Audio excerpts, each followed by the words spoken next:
Sir, Bharat పాక్ల నుండి 117 మంది ఇటు మోడీ అలాగే షహబాజ్ షరీఫ్లకు శాంతి చర్చలపై లేఖ రాయటం ఇప్పుడు సంచలనంగా మారింది. ఇక రెండు దేశాల మధ్య అలాంటి శాంతి చర్చలకు అసలు అవకాశం ఉందా? ఎస్ అండి, ఇప్పుడు భారత్ పాకిస్తాన్ల మధ్య శాంతి చర్చలు అనే ఒక అంశం అనేది ఇప్పుడు అంతర్జాతీయంగా చాలా చాలా ప్రాముఖ్యత గల అంశంగా మిగిలిపోయింది. ఎందుకంటే దీన్ని ఆసరా చేసుకుని ఇటు భారత్ ఇటు పాకిస్తాన్ రెండు దేశాలకు సంబంధించిన ఎందరో దౌత్యవేత్తలు, ఇటు పాకిస్తాన్లో రిటైర్డ్ దౌత్యవేత్తలు, ఇండియాలో రిటైర్డ్ దౌత్యవేత్తలు, రాయబారులు, తర్వాత సైన్యంలో పనిచేసిన హైయెస్ట్ అఫీషియల్స్, తర్వాత కొంతమంది పొలిటీషియన్స్, కొంత మీడియా ప్రతినిధులు, ఇలా రెండు దేశాల్లోని ఇంటలెక్చువల్స్ 117 మంది, ఇండియా నుంచి 61 మంది, పాకిస్తాన్ నుంచి 55 మంది, ముఖ్యంగా వీళ్ళు ఇటు భారత్ జమ్మూ అండ్ కాశ్మీర్ నుంచి తమిళనాడు వరకు ఇటు ఉన్నారు, వెస్ట్ బెంగాల్ నుంచి ఇటు పాకిస్తాన్లో వీళ్ళందరూ ఇటు భారత ప్రధాని నరేంద్ర మోడీ గారికి, ఇటు పాకిస్తాన్ ప్రధాని షహబాజ్ షరీఫ్కి ఒక లెటర్ రాయడం అనేది ఇప్పుడు అత్యున్నతమైన విషయంగా మనం చెప్పుకోవచ్చు. ఎందుకంటే వీళ్ళు దీంట్లో ఏంటంటే భారత్ పాకిస్తాన్లో వెంటనే శాంతి చర్చలు మొదలు పెట్టేటట్టు చూడండి అని అభ్యర్థించారనమాట, ఒక సజెషన్ చేశారు.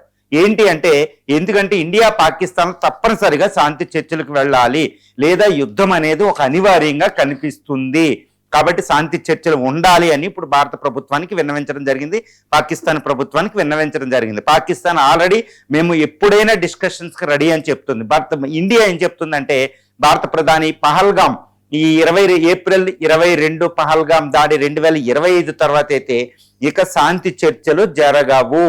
ఎందుకంటే పాకిస్తాన్ టెర్రరిజాన్ని పూర్తిగా ఆపేస్తేనే, లేదా క్రెడిబుల్ స్టెప్స్ తీసుకుంటేనే సింధు నది జలాలు ఇచ్చి మేము డిస్కషన్ చేస్తాం అంటూ ఇండియా పట్టుబట్టుకుని కూర్చుంది. ఆల్మోస్ట్ 2008 నుంచి ఇండియా కూడా ఎటువంటి, అంటే ముంబై మేహం తర్వాత, ముంబై టెర్రర్ దాడి తర్వాత, కసాబ్ దాడి తర్వాత ఎట్టి పరిస్థితుల్లో పీసీ డిస్కషన్స్ లేకుండా ఆపేసాం భారత ప్రభుత్వం. ఇప్పుడు అంటే గత 20 సంవత్సరాలు, అంటే 18 సంవత్సరాలుగా పీసీ డిస్కషన్స్ లేవు, ఇండియా ఒప్పుకోవడం లేదు. ఇది అనమాట, ఇది ప్రస్తుతం అక్కడ రెండు దేశాల మధ్య స్థితి. గత సంవత్సరంలోనే 5వ యుద్ధం చేయడం జరిగింది. 37 సంవత్సరాలుగా war on terrorism India Jammu and కాశ్మీర్లో చేస్తూనే ఉంది. ఇది ప్రస్తుత పరిస్థితి. కాకపోతే ఎందుకు మేధావులు ఇది చేశారు అంటే, రెండు దేశాల మధ్య శాంతి చర్చలు జరగాల్సిందే అంటూ వాళ్ళు మాట్లాడుతున్నారు, లేదా యుద్ధం అనివార్యం. ఇప్పుడు భారత్ పాకిస్తాన్ల మధ్య 6వ యుద్ధం అనివార్యంగా కనిపిస్తుంది. అందుకే మేధావులు బయటకు వచ్చి మాట్లాడడం జరుగుతుందన్నమాట రెండు దేశాల నుంచి. ఇది జెన్యూన్ అంటే మేధావులు చాలా జెన్యూన్గానే మాట్లాడుతున్నారు. ఈవెన్ రీసెంట్గా ఆర్ఎస్ఎస్ జనరల్ సెక్రటరీ దత్తాత్రేయ హొసబాలే కూడా ఈ శాంతి చర్చల అవసరం అన్నట్టు మాట్లాడడం. తర్వాత ఎన్ఎన్ నరవాణే కూడా, అంటే ఇండియా సీరియస్గా పనిచేసిన నరవాణే కూడా దానికి సపోర్ట్ చేయడం జరిగింది. పీపుల్ టు పీపుల్ కాంటాక్ట్స్ అయినా మినిమం ఉండాలి అని చెప్పడం జరిగింది. రీసెంట్గా కొలంబాలో అంటే అన్అఫీషియల్ డిస్కషన్ జరిగినాయి. దాన్ని ట్రాక్ టు డిప్లొమసీ అంటారు. అనధికారిక చర్చలు కూడా భారత పాకిస్తాన్ మేధావుల మధ్య జరగడం జరిగింది. అది భారత ప్రభుత్వం ఇది మాకు ఎటువంటి సంబంధం లేదని తిరస్కరించడం కూడా విక్రమ్ మిశ్రీ గారు చేశారు, విక్టోరియా సీషెల్స్ నుంచి.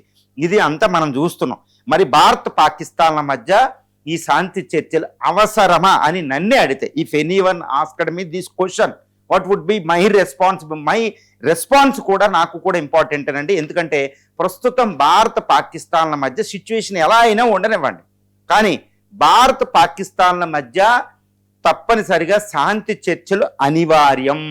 ఇట్ ఈస్ ఇన్నోవేటబుల్ అండి, అన్అవాయిడబుల్ టాస్క్ అనమాట భారత ప్రభుత్వం ఇటు పాకిస్తాన్ ప్రభుత్వాల మధ్య. ఎందుకంటే ఇటు భారతదేశం ఇటు పాకిస్తాను ప్రజల సంక్షేమాన్ని దృష్ట్యా, యుద్ధ నివారణ దృష్ట్యా చూస్తే శాంతి చర్చలు అవసరం. పైగా చెప్పాలంటే 10 కారణాలు ఉన్నాయి. ఎందుకంటే శాంతి చర్చలు ఎందుకు జరపాలి అని చెప్పడానికి 10 కారణాలు మనకు కనిపిస్తున్నాయి అనమాట. నెంబర్ 1 ఏంటంటే అణుయుద్ధ నివారణ. 160 అణువస్త్రాలతో ఇటు పాకిస్తాన్ వాటిని ప్రయోగించే న్యూక్లియర్ ట్రైడ్తో పాకిస్తాన్ ఉంటే, ఇండియా కూడా 190 అణ్వస్త్రాలతో అంటే అణ్వస్త్రాలను వేయడానికి కావాల్సిన న్యూక్లియర్ ట్రైడ్ ఇది సంసిద్ధంగా ఉంది. ఈ అణుయుద్ధమే జరిగితే భారత్ పాకిస్తాన్ల మధ్య వెంటనే 50 కోట్ల మంది చనిపోవడమే కాదు, జమ్మూ అండ్ కాశ్మీరు, తర్వాత రాజస్థాన్, గుజరాత్, అటు సింధు, పంజాబ్ ప్రావిన్స్లోనే ఎక్కువ అణుయుద్ధం జరిగిద్ది అనమాట. ఎక్కువ దూరం వేయలేరు, ఎందుకంటే ఎయిర్ డిఫెన్స్ సిస్టమ్లు ఉంటాయి. ఇది జరగగానే 50 కోట్ల మంది ఇండియా పాకిస్తాన్ మధ్య అక్కడ అణుయుద్ధంలో చనిపోతారు. ప్రపంచంలో 6 నెలల్లో న్యూక్లియర్ వింటర్ వల్ల న్యూక్లియర్ వింటర్ వల్ల 500 కోట్ల మంది చనిపోతారు. భారత్ పాకిస్తాన్లు మధ్యే కాకుండా ప్రపంచ మానవాళి సంక్షేమానికి, కళ్యాణానికి, అణుయుద్ధం నివారించడానికి ఈ యొక్క భారత్ పాకిస్తాన్ చర్చించుకోవాల్సిన అవసరం ఎంతైనా ఉంది. ఎందుకంటే మొన్న ఆపరేషన్ సింధు టైంలో అది అణుయుద్ధంగా మారితే ఒక్కసారి ఊహకు అందదు ఆ డిస్ట్రక్షన్. ఎంత భయపడాలంటే ఇంత 4.5 బిలియన్ ఇయర్స్ పాటు ఈ భూమి ఈ యొక్క జీవరాశిని, జీవుల్ని తయారు చేస్తే దీన్ని ఒక్క క్షణంలో ఈ భూమి అనేది మార్స్, అంగారక గ్రహంలా మారిపోతుందండి అణుయుద్ధం జరిగితే.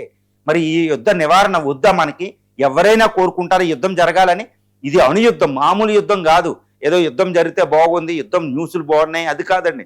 అణుయుద్ధం. ఈ భూమి అంగారక గ్రహంగా మారిపోద్ది భారత పాకిస్తాన్ మధ్య అణుయుద్ధం జరిగితే.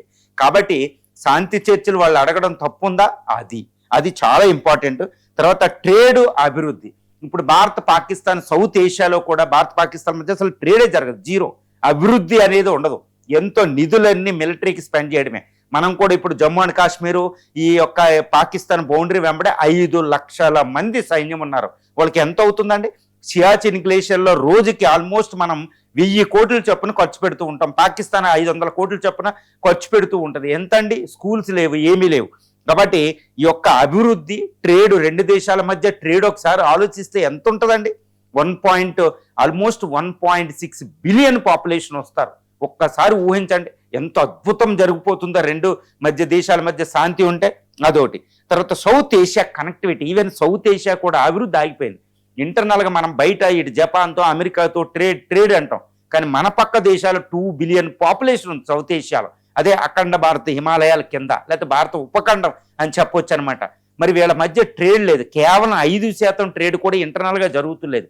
ఇది ఎంతటి దారుణం అంటే highly under developed trade reason అని చెప్పొచ్చు అనమాట. మరి ఇది భారత పాకిస్తాన్ తగవ వల్ల ఇది జరుగుతుంది. కాబట్టి ఈ సార్క్ లాంటి కొంచెం సౌత్ ఏషియా అభివృద్ధి పదంలోకి వెళ్ళాలి అంటే ఇది తప్పనిసరి. భారత పాకిస్తాన్ మధ్య శాంతి చర్చలు, శాంతి అత్యవసరం. ఇక 4వది ఏంటంటే సూపర్ పవర్ పాలిటిక్స్.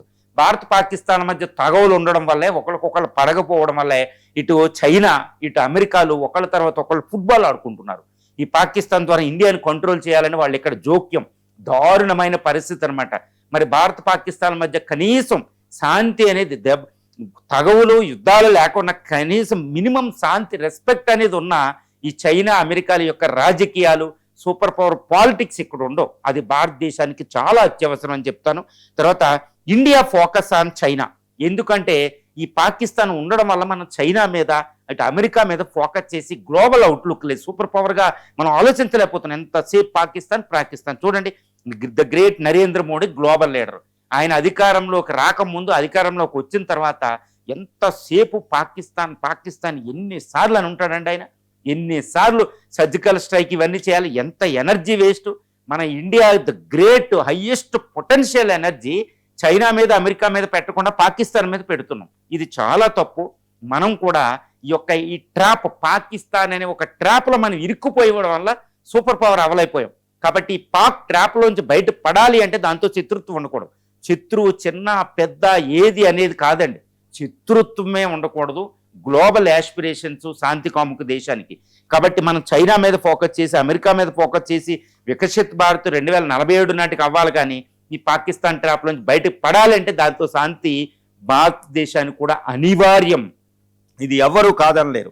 తర్వాత టెర్రరిజం, రిలీజియస్, ఈ యొక్క సెక్టేరియనిజం అండి, చాలా దారుణం అంట.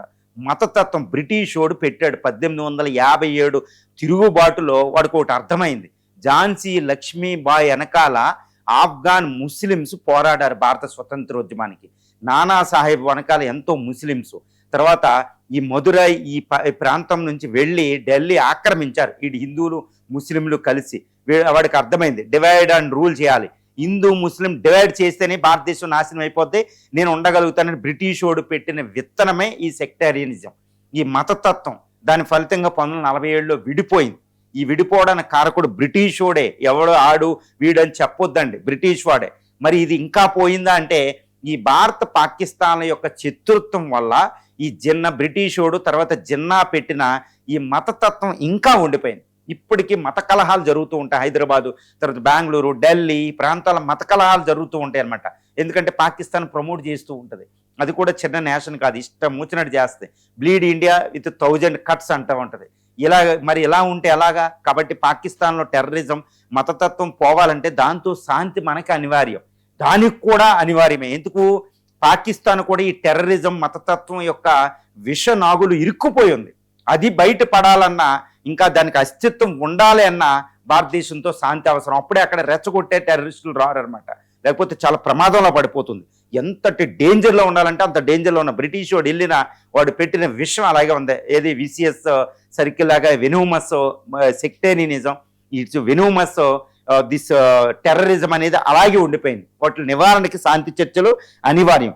తర్వాత వాటరు, ఎన్విరాన్మెంటల్ కోఆపరేషన్ అండి. ఇప్పుడు ఇండస్ వాటర్ ట్రీటీ, ఈ డిజర్టిఫికేషన్ ఇప్పుడు ప్రస్తుతం ఎలా ఉన్నా ఈ థార్ డిజర్ట్, ఈ గుజరాత్, హిమాచల్ ప్రదేశ్, ఇది మన గుజరాత్, రాజస్థాన్, పంజాబ్, హర్యానా మన రాష్ట్రాల్లో ఉంటుంది. పంజాబ్, సింధులో థార్ ఎడారి ఉంటుంది. ఈ థార్ ఎడారి ఢిల్లీ దాకా విస్తరిస్తే 2060 నాటికి. మరి దీన్ని ఎలా ఆపాలి? ఈ ఇండస్ వాటర్ ట్రీటీ మంచు కరుగుతుంది, గ్లోబల్ వార్మింగ్ ఉంది. దీన్ని అరికట్టాలంటే రెండు దేశాల కోఆపరేషన్ అనేది చాలా ఇంపార్టెంట్. ఈ ఎన్విరాన్మెంటల్ కోఆపరేషన్, వాటర్ షేరింగ్ ఇవన్నీ, తర్వాత మెరైన్ భద్రత ఇవన్నీ. కాబట్టి ఇండియా పాకిస్తాన్ మధ్య శాంతి చర్చలు అనివార్యం. తర్వాత to counter China in Indian ఓషన్లో మనం ఏమి చేసినా అటు పాకిస్తాన్ ఇటు బంగ్లాదేశ్ సపోర్ట్ చేసినంత కాలం చైనా వస్తూనే ఉంటుంది, మన పాలిటిక్స్లో ఇన్వాల్వ్ అవుద్ది. కాబట్టి చైనాని ఎఫెక్టివ్గా కంట్రోల్ చేసి హిమాలయాలకి ఉత్తరానే చైనాని డ్రాగన్ కంట్రీని ఉంచాలి అంటే ఇటు భారత్ పాకిస్తాన్ మధ్య శాంతి కుదిరి తీరాల్సిందే. ఇది ఎవ్వరూ కాదనలేని సత్యం అనమాట. తర్వాత కల్చరల్లీ సాంస్కృతికంగా భారత్, పాకిస్తాన్లు, ఇటు బంగ్లాదేశ్ అన్ని కంట్రీలు కూడా ఈ కేవలం ఇండస్ బేసిన్ నుంచి వచ్చింది సింధు నాగరికత. మరి ఈ సింధు నాగరికతను షేర్ చేసుకున్న ఈ షేర్డ్ కల్చరల్ వాల్యూస్ పరంగా ఇవన్నీ ఒకటే విధంగా ఉంటాయి అన్నమాట. మనకి హిందుస్థానీ మ్యూజిక్, ఇటు ఉర్దూ, హిందీ ఇవన్నీ ఒకటే ఉంటాయి కల్చరల్గా. నేను చెప్పాల్సిన అవసరం లేదు. మరి ఇంత కల్చర్ షేర్ చేసుకునే దేశాలు సంయుక్తంగా అభివృద్ధి చెందాలి, కానీ యుద్ధాల వల్ల కానే కాదు. 5 యుద్ధాలు, 37 సంవత్సరాల వార్ అండ్ టెర్రరిజం తర్వాత కూడా అక్కడ జీరో సాధించిన ఈ రెండు దేశాలు. కాబట్టి శాంతి చర్చలు మాత్రమే అనివార్యం అవుతుంది, వేరేది కుదరదు. తర్వాత ఇప్పుడు జనరేషన్ ఎలా ఉందో తెలుసా అండి? భారత్ పాకిస్తాన్లో నవ్వుతున్నారు. ఈ కొత్త ఆల్ఫా జంజీ ముఖ్యంగా పాకిస్తాన్లో ఈ భారత్ పాకిస్తాన్ తగవ చూస్తే నవ్వు వస్తుంది. అరే ఇంత హైలీ మోడర్నైజ్డ్ వెస్టర్న్ కంట్రీస్ ఇలా అభివృద్ధి చెందిపోయి ఉంటే ఇంకా ఇవి ఎప్పుడో పట్టుకున్న చిన్న చిన్న పగలు ప్రతీకాలు చూడండి. వ్యక్తుల మధ్య కూడా పగలు ప్రతీకారాలు ఎక్కువ ఉండకూడదు అనేది మన విజ్ఞానం చెప్తుంది, మన ఫిలసాఫికల్, మన తాత్వికత. మరి రెండు దేశాల మధ్య అంత పగ ఉండొచ్చా? అది ఎంత తప్పది. కాబట్టి జెన్ ఆల్ఫా వర్గాలు ఈ యొక్క యూత్ నెక్స్ట్ జనరేషన్స్ అనమాట, వాళ్ళు నవ్వుతున్నారన్నమాట. ఇది ముఖ్యంగా పాకిస్తాన్లో వాళ్ళ యొక్క ఎనిమిటీ అనమాట. కాబట్టి వాళ్ళ ఆస్పిరేషన్స్ కూడా అదే, శాంతి ఉండాలని. సో ఈ విధంగా అందరూ ఒకటి అడుగుతారు మరి ఇక్కడ, మరి అంత మూర్ఖత్వంగా ఓకే ఇండియా కెన్ మెండ్ అండి. ఇండియా ఎప్పుడూ రెడీయే, ఎప్పుడు పీస్ డిస్కషన్ ఇప్పుడు వద్దన్నా ఇండియా ఎప్పుడూ రెడీగానే ఉంటుంది. శాంతి చర్చలు అక్కడ ఇరాన్, అమెరికాలో ఎక్కడైనా శాంతి చర్చలు చర్చించుకోండి అనే చెప్పింది. కానీ పాకిస్తాన్ ఒక దుష్ట దేశం. పాకిస్తాన్ యొక్క terror, mother of all terrorism ఉంటుంది. వాళ్ళు మారరు. పొలిటీషియన్స్ కూడా ఇండియాతో ఉన్న ఎనిమిటీ వల్లే వాళ్ళు సర్వైవ్ అవుతారు. ఆర్మీకి ప్రతి నిధులు వచ్చేది ఇండియాతో ఎనిమిటీ చూపించడం వల్ల, జమ్మూ అండ్ కాశ్మీర్ ప్రాబ్లం చూపించడం వల్ల. మరి ఇలాంటప్పుడు వాళ్ళు ఎలా మారతారు? వాళ్ళ జీవితాలు, వాళ్ళ పదవులు, వాళ్ళ యొక్క డబ్బు అన్నీ కూడా ఈ ఇండియాతో ఒక పగతోనే ఉన్నాయి. కాబట్టి వాళ్ళు మారరు కదా. మరి ఎలా అంటే ఒక్కటేనండి, ఇక్కడ మారాలి, నయానో భయానో మారాలి. ఇండియా పీస్ డిస్కషన్స్కి వెళ్తే పాకిస్తాన్ అక్కడ చర్చిస్తూ ఉంటే ఇప్పుడు అంతర్జాతీయ సమాజం అక్కడ చూస్తుంది. దానివల్ల పాకిస్తాన్ మీద ప్రెజర్ పెట్టవచ్చు. ఇప్పుడు ఎలా ఉంది? పాకిస్తాన్ మేము డిస్కషన్కి రెడీ, వాళ్ళు బాంబులు వేస్తూనే ఉంటారు, టెర్రరిస్ట్ అని పంపుతూనే ఉంటారు. భారతదేశం మేము శాంతి చర్చలు, అది ఆపితేనే శాంతి చర్చలు, వాళ్ళు ఆపే పరిస్థితిలో లేరు. కాబట్టి ఇండియా శాంతి చర్చలు మొదలుపెట్టి పాకిస్తాన్ మీద ప్రెజర్ తీస్తేనే పాకిస్తాన్ యొక్క గుట్టు మనం బయట పెట్టవచ్చు అనమాట ఏది ప్రపంచానికి. అది చాలా ఇంపార్టెంట్. ఇక్కడ స్ట్రాటజికల్లీ పాకిస్తాన్ దీన్ని ఆల్రెడీ అంతర్జాతీయం చేసేసింది. జమ్మూ అండ్ కాశ్మీర్ ఇష్యూని ఇదంతా అంతర్జాతీయం చేసేసింది. కాబట్టి అంతర్జాతీయ ప్రెజర్ ఇప్పుడు ఇండియా మీద ఉంది పాకిస్తాన్ కంటే. ఎందుకంటే ఇండియా వెళ్ళాలి ముందు. ఇండియా డిస్కషన్స్ మొదలు పెడితే పాకిస్తాన్ ఏం చేయడానికి ఉండదు అనమాట. కాబట్టి మనం దూరంగా ఉండకూడదు. అది పాకిస్తాన్ మనం ఎడ్జ్ ఇవ్వకూడదు.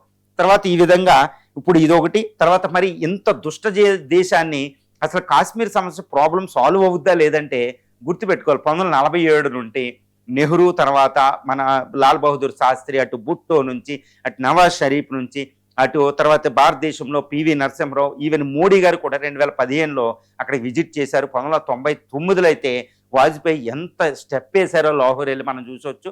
అక్కడ నవాజ్ షరీఫ్ కూడా చాలా జెన్యున్గా ప్రయత్నం చేశారు. ముషరఫ్ వాళ్ళు ఓడిపోయారు ఇద్దరు. వాజ్పేయి ఏది షరీఫ్ ఓడిపోయింది, నవాజ్ షరీఫ్ ముషరఫ్ కుయుక్త్ వాళ్ళ ఆర్మీ వల్ల. ఇప్పుడు అసీం మున్నూర్ ఉన్నాడు, ఇంకా డేంజరస్ పర్సన్. ఆయన పక్కన పెట్టాలి అంటే భారత శాంతి చర్చలకు వెళ్లాల్సిందే. రెండోది ఏంటంటే మరి ఎల్ఓసిని ఇంటర్నేషనల్ బౌండరీకి ఎందుకు మార్చకూడదు, ఇది బిగ్గెస్ట్ క్వశ్చన్. 1972లో అదే జరిగింది. ఎందుకంటే 80 సంవత్సరాల నుంచి రెండు దేశాలు పోరాడుకుంటున్నాయి. రెండిట్లకి అణ్వాయుధాలు ఉన్నాయి, రెండిట్లకి మోడర్న్, మనకు 3వ అతిపెద్ద ఆర్మీ, వాళ్ళకి 12వ అతిపెద్ద ఆర్మీ. ఇద్దరు ఫైట్ చేసుకుంటే వాళ్ళ పీఓకేని మనం తీసుకోలేకపోయాం, మన జమ్మూ అండ్ కాశ్మీర్ వాళ్ళు తీసుకోలేకపోయారు. ఇంకా ఎప్పుడైనా తీసుకునే అవకాశం ఉందా, మరి ఇది బిగ్ క్వశ్చన్, ఎవరో చెప్పాలి. కాబట్టి ఎక్కడున్న వాళ్ళు అక్కడే దాన్ని ఇంటర్నేషనల్ బౌండరీ చేసేస్తే దానికి ఒక బిగ్గెస్ట్ సొల్యూషన్. తర్వాత ఇంకెప్పుడు నాన్ న్యూక్లియర్ అగ్రెషన్ అనేది ఒక డీల్ చేసుకోవాలి. ఎందుకంటే 1999 నుంచి రెండు దేశాలు రియాక్టర్లు, అణ్వస్త్ర టెక్నాలజీని ఇద్దరు ఎవరెవరు ఎక్కడ ప్లేస్లోని అటాక్ చేసుకోకూడదని ముందు షేర్ చేసుకుంటారు ప్రతి January 1st. మరి ఆ ఒప్పందం ఉన్నప్పుడు ఈ ఒప్పందం ఎందుకు జరగదు? తర్వాత బౌండరీ ప్రాబ్లమ్ సాల్వ్ చేసుకోవాలి, అవుట్ సైడర్స్ని ఇన్వాల్వ్ చేయకూడదు. ఇదంతా బయలేటరల్ జరగాలి ఇండియా చెప్పినట్టు. ఇలా చేయగలిగితే శాశ్వత పరిష్కారం మనకు వస్తుంది.